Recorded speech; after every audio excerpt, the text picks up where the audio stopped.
Penguin Random House Audio presents The Bridge to Brilliance: How One Principal in a Tough Community is Inspiring the World by Nadia Lopez. Read for you by Adenrele Ojo, with the preface read by the author.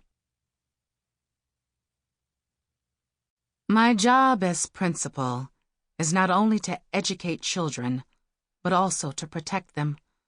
While I have been completely truthful in this book about my experience starting a school in Brownsville, certain names and identifying biographical details have been changed. In one case, a composite character was created in order to protect the identities of not only students, but also family members and teachers. Preface. Sitting at my desk, I contemplated all of the paperwork that had piled up since my school, Mott Hall Bridges Academy, was thrust into the spotlight a few months before. A small public middle school in one of the poorest and most underserved neighborhoods of Brooklyn was an unlikely candidate for an international press sensation. But ever since one of my boys brought attention to Mott Hall, through a comment he made on a popular blog, Humans of New York, ordinary people around the world had been captivated by what I was trying to do, which was simply to take care of kids everyone else seemed to want to forget. I had barely started on a stack of performance reviews awaiting my attention when Malik walked in and sat in one of the chairs across from my desk. The kids in this building know my door is open to them anytime. I need to talk, the sixth grader said in such a soft voice I could hardly hear him. Talk about what? I asked.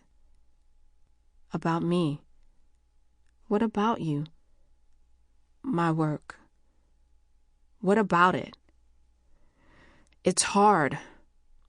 Okay, which classes are hard for you? Every class except PE. It's too hard. I'm failing. I always fail.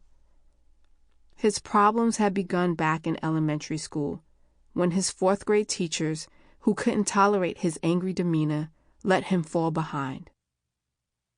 Malik, with chubby cheeks from baby fat he'd soon lose and sad eyes that he kept downcast, was typical of a kid from a failing elementary school.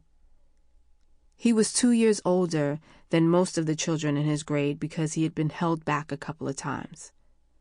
The first thing people notice about him is that he looks like he's angry all the time. His expression makes it seem like he can't be bothered, like he doesn't want to hear what you have to say.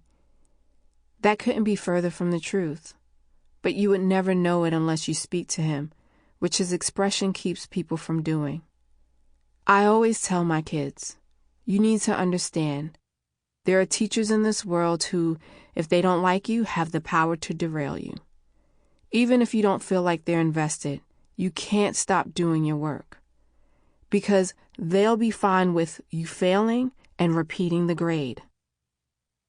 I understood how Malik's demeanor could deflate a whole room, and how frustrating that might be for a teacher just trying to get through a curriculum that was necessary to prepare a class to take a state exam. But it wasn't that he didn't care. He acted like he didn't care.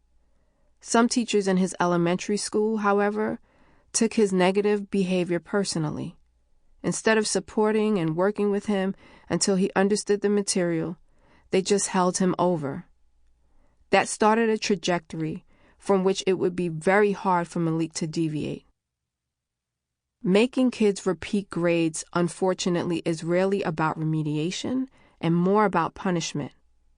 So when Malik came to us, not only did he still lack the academic skills he should have had by sixth grade, but as a 13-year-old in a class with mostly 11-year-olds, he was also disconnected from his peers. He would become agitated by how loud the other children in his class, who were at a different maturity and energy level, would get. Don't mistake me. Malik was not innocent. Soon after he arrived at Mott Hall, he had to call his mother from my office because he was talking back to his teacher and arguing with his peers. Sample complete. Ready to continue?